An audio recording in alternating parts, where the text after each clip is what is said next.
තිරුවන් සරණයි. අදත් ධම්මමා TV බෞද්ධ නාලිකාවෙන් දවස ආරම්භ වෙනකොට අපි සිහිපත් කරන්නේ අහලා තියෙන්නේ දිනක් උදා වෙනවා කියලා කියන්නේ පුරාණේ අපේ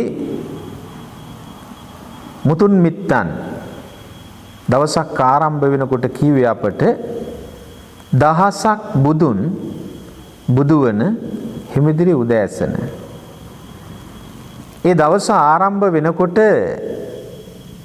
අපේ හිත ප්‍රබෝධමත් වෙන්න ඕනේ. අපේ හිත ගොඩක් පැහැපත් වෙන්න ඕනේ. එතකොට දවස හරි උද්‍යෝගිමත් වෙන්නේ. ඉතින් ඒ නිසා අදත් අපි සදහම් ඕදම් තුලින් ඔබ සියලු දෙනාටම ගෙන එන්නට බලාපොරොත්තු වෙන්නේ ලෞතර බුදුරජාණන් වහන්සේ දේශනා කළ ඊටමත් වටිනා දහම් කාරණා කීපයක්. මේ දහම් කාරණා කීපේ මම තෝරගත්තේ අංගුත්තර නිකායේ චතුක්ක නිපාතේ සික්ඛාපද සූත්‍රයෙන්. බුදුරජාණන් වහන්සේ මේ සූත්‍රය තුලින් පැහැදිලි කරනවා මේ විදිහට. චත්තාරෝ මේ භික්කවේ පුග්ගලා සන්තෝ සංවිජ්ජමානෝ කතමේ චත්තාරෝ කියලා. අත්ත හිතාය පටිපන්නෝ න පරහිතාය. පරහිතාය පටිපන්නෝ න අත්ත හිතාය. නේව අත්ත හිතාය පටිපන්නෝ නේව පරහිතාය. අත්ත හිතායච පටිපන්නෝ පරහිතායච පටිපන්නෝ. බුදුහාමුදුරු භික්ෂූන් වහන්සේලා රැස් වෙච්ච වෙලාවක ධම්සභා මණ්ඩපේ බුදුහාමුදුරුවෝ කතා කරනවා භික්ෂූන් වහන්සේලාට. කොහොමද? චත්තාරෝ මේ භික්කවේ මහණෙනි මං ඔබලා ආමන්ත්‍රණය කරනවා. මම මේ කියන්න සූදානම් වෙන්නේ මේ අපි ජීවත් වෙන ලෝකේ මිනිස්යන් අතර විවිධාකාර මිනිස්සු ජීවත් වෙනවා.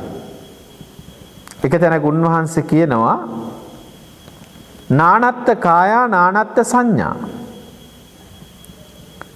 නොඑක් ශරීර විලාසයන් ශරීර ස්වභාවයන් ඒ වගේම නොඑක් අරමුණු ආකල්ප සිතුම් පැතුම් වලින් පිරිච්චි මිනිස්සු ඉන්නවා. ඒ සියලු දෙනා අතර මහණෙනි පුද්ගලයෝ 4 දෙනෙක් ඉන්නවා. මේ ලෝකේ ඉන්න සමස්ත මිනිස්යන් මම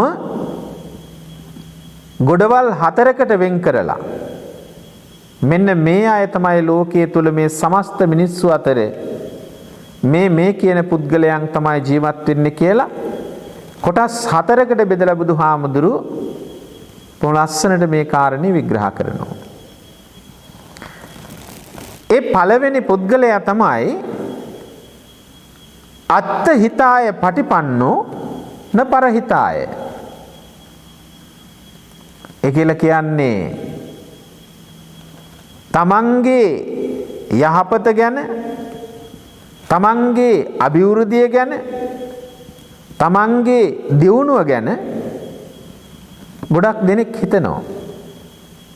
හැබැයි එහෙම හිතනකොට න පරහිතාය අනුන්ගේ යහපත ගැන අනුන්ගේ සැපත පිළිබඳව අනුන්ගේ සැනසීම පිළිබඳව, අනුන්ගේ අර්ථය පිළිබඳව කල්පනා කරන්නේ නැහැ. එහෙනම් තමන් ගැන හිතනවා, අනුන් ගැන හිතන්නේ නැහැ. ඒ තමයි පළවෙනි පුද්ගලයා. ඊළඟට දෙවෙනි පුද්ගලයා තමයි පරහිතාය පටිපන්නෝ න අත්ථහිතාය. සමාජයේ ජීවත් වෙන අනිත් අය ගැන හිතනවා. හැබැයි තමන් ගැන හිතන්නේ නැහැ. හැම වෙලාවකම අනිත් අයගේ යහපත පිළිබඳව කටයුතු කරනවා, ක්‍රියා කරනවා. හැබැයි තමන්ගේ යහපත ගැන, තමන්ගේ දියුණුව ගැන, තමන්ගේ අභිවෘද්ධිය ගැන හිතන්නේ නැති පුද්ගලයොත් මේ සමාජය තුල ඉන්නවා. ඒ තමයි දෙවෙනි පුද්ගලයා. ඊළඟට බුදුහාමුදුරුවෝ කියනවා තවත් කෙනෙක් ඉන්නවා. නේව අත්ථහිතාය පටිපන්නෝ නේව පරහිතාය. ඒ තමයි තමන්ගේ යහපත පිළිබඳව හිතන්නෙත් නැහැ, අනුන්ගේ යහපත පිළිබඳව හිතන්නෙත් නැහැ. තමන්ගේ දියුණුව පිළිබඳව හිතන්නෙත් නැහැ, අනුන්ගේ දියුණුව පිළිබඳව හිතන්නෙත් නැහැ. තමන්ගේ සැනසීම පිළිබඳව හිතන්නෙත් නැහැ, අන් අයගේ සැනසීම යහපත පිළිබඳව හිතන්නෙත් නැහැ. ඒ තමයි තුන්වෙනි පුද්ගලයා. ඊළඟට හතරවෙනි පුද්ගලයා තමයි අත්ථහිතාය පටිපන්නෝ පරහිතාය පටිපන්නෝ. බලන්නකෝ, තමන් ගැන හිතනවා වගේම අන් අය ගැනත් හිතනවා, කල්පනා කරනවා. තමන්ගේ සතුට ගැන හිතනවා වගේම අනිත් අයගේ සතුට පිළිබඳවත් හිතනවා. ඒ තමයි හතරවෙනි පුද්ගලයා. බුදුහාමුදුරුවෝ දේශනා කරනවා, මහණෙනි, මේ සමස්ත මිනිස්යන් අතර මේ හතර දෙනාම ඉන්නවා. දැන් මතකයිනේ ඔබට මං කියපු මේ හතර දෙනා කවුද කියලා? පළවෙනි කෙනා තමයි තමන්ගේ යහපත ගැන හිතනවා, අනුන්ගේ යහපත ගැන හිතන්නේ නැහැ. දෙවෙනි පුද්ගලයා තමයි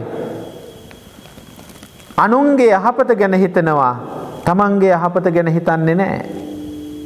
තුන්වෙනි කෙනා තමයි තමන්ගේ යහපත ගැන හිතන්නෙත් නැහැ, අනුන්ගේ යහපත ගැන හිතන්නෙත් නැහැ. හතරවෙනි කෙනා තමයි තමන්ගේ යහපත ගැන, තමන්ගේ සැපත පිළිබඳව හිතනවා වගේම අනිත් අයගේ සැපත, සතුට, යහපත ගැන හිතන අය ජීවත් වෙනවා. බලන්නකෝ, දැන් මේ හතර දෙනාගෙන්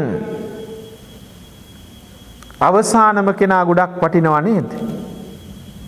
ඇයි? තමන් ගැන හිතනවා වගේම අනුන් ගැන හිතනවා. පළවෙනි කෙනා අර්ථ සම්පන්න වෙන්නේ නැහැ. ඇයි? තමන්ගේ යහපත ගැන හිතනවා, අනුන්ගේ යහපත ගැන හිතන්නේ නැහැ. එහෙනම් ඔහු ආත්මාර්ථකාමී. පරාර්ථකාමී සිතුවිල්ලක්, ආකල්පයක් ඔහු තුල ගෑවිලාවත් නැහැ. ඒක එහෙමනම් මේ ලෝකේ ජීවත් වෙනකොට සමාජයට මහා විශාල හානියක්, ඒ වගේම සමාජයට ලොකු විනාශයක් කරන්නට තරම් ඒ ආත්මාර්ථකාමී සිතුවිල්ල ප්‍රබල වෙන අවස්ථාවන් අපි සමාජය තුළ දකිනවා. එහෙමනම් ඔබ එවැනි කෙනෙක් බවට පත් වෙන්න එපා. කවමදාකවත් තමන් ගැන විතරක් හිතලා අනුන්ගේ යහපත ගැන නොහිතා ඒ අය දුකට, වෙහෙසට, පීඩාවට, හිංසාවට පත් කරලා ඔවුන්ගේ දුක මතින් ඔබේ සතුට භුක්ති විඳින්න ඔබ උත්සාහ කරනවා නම්, කල්පනා කරනවා නම් ඒ පුද්ගලයා මේ ලෝකයේ සුසු කෙනෙක් බවට පත් වෙන්නේ නැහැ. දෙවෙනි පුද්ගලයාත් එහෙමයි. ඇයි? පින්වත්නි සමහර දෙනා අනුන් වෙනුවෙන් ගොඩාක් කැප වෙලා කටයුතු කරනවා. වෙහෙස මහන්සි වෙනවා. ඒ වගේම අනුන්ගේ යහපත වෙනුවෙන් සමහර දෙනා විශාල වැරදි අපරාධ පාප කර්මයන් කරනවා. අපි දකිනවා අද වර්තමාන සමාජය තුළ මහා ලොකු විශාල ධනවතුන් බලවතුන් අභියස ඔවුන් යටතේ කටයුතු කරන සමහර පුද්ගලයෝ ඉන්නවා. තමන්ගේ ප්‍රධානියා වෙනුවෙන්, තමන්ගේ නායකයා වෙනුවෙන්, තමන්ගේ ස්වාමියා වෙනුවෙන් නොකරන පාප කර්මයක් නැහැ. ඕනෑම අපරාධයක් කරන්නට ඔහු සැදී පැහැදිලා ඉන්නවා. කවුරු වෙනුවෙන්ද? තමන්ගේ ස්වාමියා වෙනුවෙන්, තමන්ගේ නායකයා වෙනුවෙන්, තමන්ගේ නෑදෑයන් වෙනුවෙන්. මේ වාගේ අපරාධ කරන අය වර්තමාන සමාජය තුළ අපි අප්‍රමාණව දකිනවා. වර්තමානය තුළ සමාජය තුළ උන් හඳුන්වන්නේ පාතාල කල්ලිවල ඉන්න අය කියලා. පාතාල ලෝකයේ ජීවත් වෙන මිනිස්සු කියලා. මේ මිනිස්සුයමයි. හැබැයි සල්ලි වලට ඕනෑම අපරාධයක් කරන්නට සැදී පැහැදිලා ඉන්නවා. තමන් වෙනුවෙන් නෙමෙයි අනුන් වෙනුවෙන් මේ මහා විනාශය අපරාධය ලෝකයේ තුල සමාජය තුල සමහර දෙනා සිද්ධ කරන්නේ. හැබැයි ධර්මානුකූලව මේ කාරණේ නිවැරදිව අවබෝධ කරගත්තොත් එය කවදාවත් අනුන් වෙනුවෙන් මේ කියන කාය වාක් මනෝ කියන දුස්චරිතයන් වල පාප කර්මයන් වල උන් කවදාවත් නිරත වෙන්නේ නැහැ. තමන්ගේ සාංශාරික ජීවිතේ කවදා හරි කල කම් පල දෙනකොට ඒ කවුරු වෙනුවෙන් කළත් තමන් වෙනුවෙන් පෙනී සිටින්නට වෙන්නේ තමන්ටමයි. තමන්ගේ ආත්මයටමයි. ඒක තේරුම් අරගෙන ඒක අවබෝධ කරගෙන තමන්ගේ යහපත ගැන නොහිතා, තමන්ගේ සැපත සතුට නොහිතා අනුන් වෙනුවෙන් කවදාවත් පව් කරන්නට එපා, වැරදි කරන්නට එපා, අපරාධ කරන්නට එපා කියලයි බුදුහාමුදුරුවෝ දේශනා කළේ. එහෙනම් දෙවෙනි පුද්ගලයාත් සමාජයට යහපතක්, සමාජයට අර්ථයක්, ලෝකයට වටිනාකමක් ගේන කෙනෙක් බවට පත් වෙන්නේ නැහැ. ඊළඟට තුන්වෙනි පුද්ගලයා තමයි තමන්ගේ යහපත ගැනවත් අනුන්ගේ යහපත ගැනවත් නොහිතා කටයුතු කරන කෙනා. තමාට හිත පිණිස කටයුතු කරන්නෙත් නැහැ. අනුන්ගේ යහපත පිණිස කටයුතු කරන්නෙත් නැහැ. ඒ පුද්ගලයාත් මේ ලෝකයට, මානව සමාජයට මහා බරක්, විනාශයක්, නින්දාවක්, සාපයක් හැටියට තමයි මේ තුල බුදුරජාණන් වහන්සේ පෙන්눔 කරවදාලේ. එහෙනම් ඒ පුද්ගලයාත් මේ ලෝකයේ තුල එදත් ජීවත් වුණා, අදත් ජීවත් වෙනවා, හෙටත් ජීවත් වෙයි. හැබැයි අපි අඳුර ගන්න ඕනේ අපි කොතනද ඉන්න ඕන කියන එක තේරුම් ගන්න ඕනේ තම තමන් විසින්මයි. අපි අනුන් වෙනුවෙන් කොච්චර දේවල් කළත්, තමන්ගේ යහපත වෙනුවෙන් කොච්චර අපරාධයන්, තමන්ගේ සැපත වෙනුවෙන් කොච්චර අපරාධයන් කළත් ඒවත් තනියෙන් තමයි තමන්ට සාංශාරික ජීවිතයේ වින්දනය කරන්නට වෙන්නේ, භුක්ති විඳින්නට වෙන්නේ. ඒක කවදාවත් අමතක කරන්නට හොඳ නැහැ.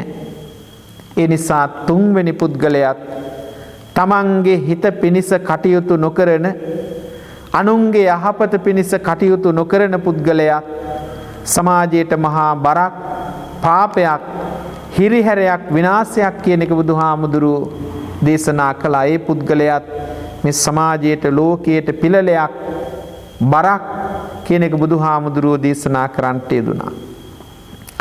ඊළඟට හතරවෙනි පුද්ගලයා තමයි වඩාත්ම වැදගත් වෙන්නේ. ඒ තමයි අත්ථහිතාය පටිපන්නෝ පරහිතාය පටිපන්නෝ. තමන්ගේ යහපත පිණිස වගේම අනුන්ගේ යහපත පිණිස අනුන්ගේ අරතය පිණිස අනුන්ගේ සැනසීම පිණිස යම් කිසි කෙනෙක් කටයුතු කරනවා නම් ඒ පුද්ගලයා මේ මනුස්ස ලෝකයේ තුල ඉහළින්ම ජීවත් වෙන උත්තරීතර සත්පුරුෂ මිනිස්සෙක්මයි. අපිට මේ පිළිබඳව හිතනකොට කල්පනා කරනකොට දැනෙන්නේ ඒ කවුරුවත් නෙමෙයි. බුද්ධාදී මහෝත්තමයාණන් වහන්සේලා බුදුපසේ බුදු මහරහතන් වහන්සේලා තමයි ඒ ආර්ය උත්තමයන් වහන්සේලා. ඒ වගේම මිනිස්යන් අතර සත්පුරුෂ මිනිසුනුත් ඒ අතර ජීවත් වෙනවා. ඒ අය හැම වෙලාවකම හිතනවා මගේ ආධ්‍යාත්මික සැනසීම සඳහා මේ වාගේ වටිනා ගුණදහම් මේ වාගේ වටිනා මානව ධර්මයන් ආරක්ෂා කරගෙන රැකගෙන මනුස්සත්වයේ නාමයෙන් ජීවත් වෙන්න ඕනෑ කියනකොට ඒ සිතුවිල්ල ඇති වෙනකොට ඒ වාගේ ගුණදහම් වලින් පිරිච්චි සමාජයක් මානව සමූහයක් ලෝකයක් නිර්මාණය කරන්නටත් ඒ පුද්ගලයා කල්පනා කරනවා හිතනවා. ඒකයි තමන්ගේ යහපත ගැන හිතනවා වගේම අන් අයගේ යහපත අන් අයගේ සැපත අන් අයගේ සතුට වෙනුවෙන් පරාර්ථකාමීව කටයුතු කරන උත්තමයන් සත්පුරුෂයන් මේ ලෝකයේ තුල තවමත් ජීවත් වෙන බව අපි හිතන්නට ඕනේ කල්පනා කරන්නට ඕනේ. එවැනි සමාජයක් එවැනි ලෝකයක් එවැනි මිනිස්යන් ජීවත් වෙන සමාජයක් නිර්මාණය කරන්නට ගොඩනගන්නට බුදුරජාණන් වහන්සේගේ මේ උත්තම සද්ධර්මයට හැකියාවක් වාසනාවක් ශක්තියක් තියෙන බව අපි කවුරුවත් අමතක කරන්න හොඳ නැහැ. එනිසා අද දවසේදී ඔබට සිහිපත් කළේ අංගුත්තර නිකායේ චතුක්ක නිපාතේ සික්ඛාපද සූත්‍රය තුලින්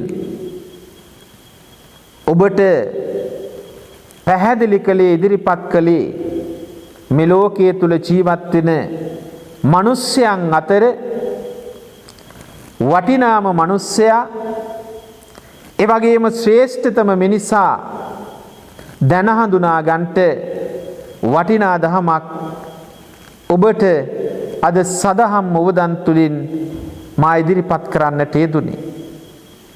එබැවින් ඔබට දැන් පුළුවන්කම තියෙනවා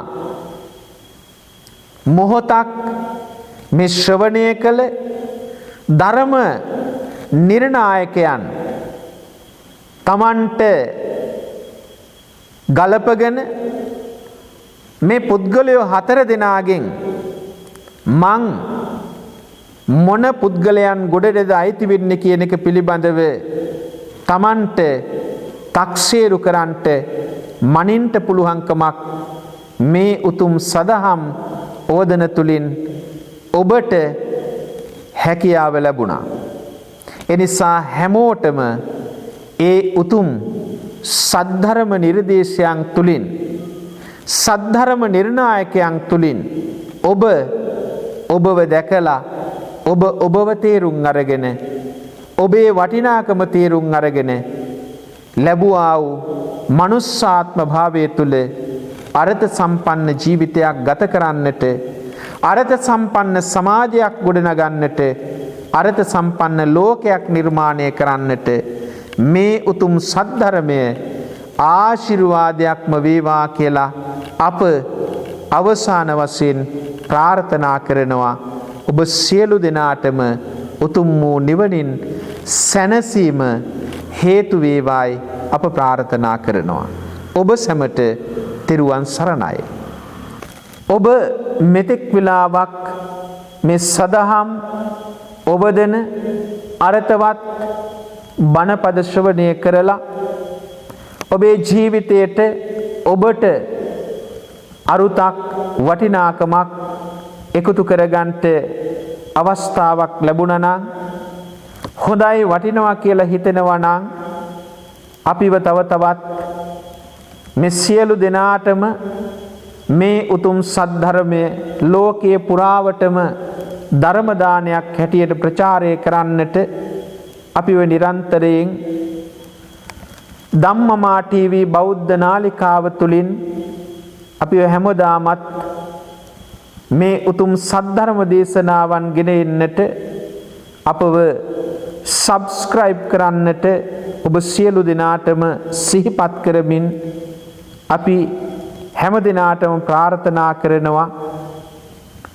මේ ලෝකය සමාජය රට මේ වූ සද්ධර්මයෙන් සැනසෙන්නට හැමෝටම වාසනාව භාග්‍ය උදා වේවා කියලා අපි ප්‍රාර්ථනා කරනවා. සියලු දෙනාටම තෙරුවන් සරණයි.